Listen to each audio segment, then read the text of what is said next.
बहुत देर आप दर्द में रह लिए, कितने डॉक्टर्स को दिखा लिया, एक्सरे करवा लिए, पता भी लग गया कि आपको बहुत सीवियर ग्रेड 4 ऑस्टियोआर्थराइटिस है।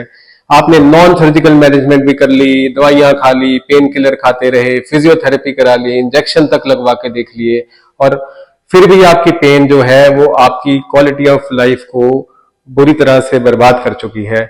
और आपने आखिरकार मन बना लिया कि आप नी रिप्लेसमेंट सर्जरी करवाने जा रहे हैं। तो क्या आपको अपने केस में डलने वाले इम्प्लांट की ओडेपरेटिंग के बारे में कुछ पता है? ये ओडेपरेटिंग क्या होती है और ये क्यों जरूरी है? हमने तो ये सोचा है कि हम कॉर्पोरेट हॉस्पिटल में सर्जरी करवाएंगे तो वहां तो डलने वाला इम्प्लांट अच्छा ही होगा। हो सकता है ऐसा ना हो। Hello, I am doctor Sarabpreet Ahluwalia, director and revision joint replacement surgeon at spa hospital Mohali. और आज हम इतने इंपॉर्टेंट टॉपिक के बारे में बात करने जा रहे हैं कि अगर आप या आपका कोई भी जानने वाला नी रिप्लेसमेंट सर्जरी करवाने जा रहा है तो ये उसके लिए बेहद इंपॉर्टेंट है।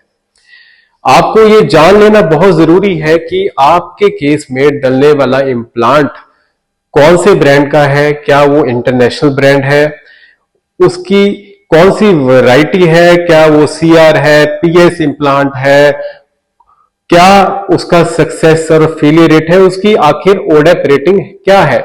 देखिए, ओडेप रेटिंग होती है ऑर्थोपेडिक डेटा इवैल्यूएशन पैनल द्वारा निकाली गई एक रेटिंग, जिससे कि ये पता लगता है कि किसी भी इम्प्लांट का जो लाइफ स्पैन है, लॉन्जेविटी है या फेलियर रेट है वो कितना है। कहने में तो हर कंपनी दावा करती है कि हमने अच्छा इम्प्लांट बनाया है और ये बहुत अच्छा चलेगा और हमारा इम्प्लांट बाकी कंपनियों से बेटर है, लेकिन क्या इसका कोई मापदंड है जिससे हम पता लगा सकें इन दावों का सच और झूठ?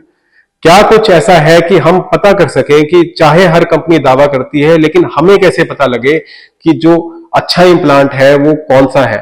इसके लिए इंटरनेशनली एक ओडेप रेटिंग होती है जिससे कि ये पता लगता है कि इम्प्लांट्स का फेलियर रेट कितना है। ये बेस्ड ऑन डेटा है और ये इसमें कोई इंडिविजुअल सर्जन का एक्सपीरियंस नहीं है, क्योंकि हो सकता है एक सर्जन को ये लगे कि मेरे डाला हुआ इम्प्लांट अच्छी क्वालिटी का है, लेकिन जब काफी सारा डेटा कलेक्ट होके नेशन वाइड पूरे देश के तौर पे या अक्रॉस मेनी नेशंस कलेक्ट होता है तो डेटा जो सच बोलता है वो एक इंडिविजुअल एक्सपीरियंस से ऊपर होता है।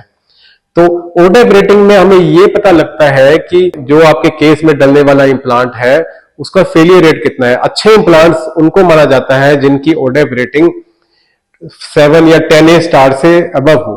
इसका मतलब ये है कि 10 साल यूज करने के बाद भी 95% से ऊपर लोगों में वो कोई प्रॉब्लम नहीं कर रहा और वो फेल नहीं हुआ।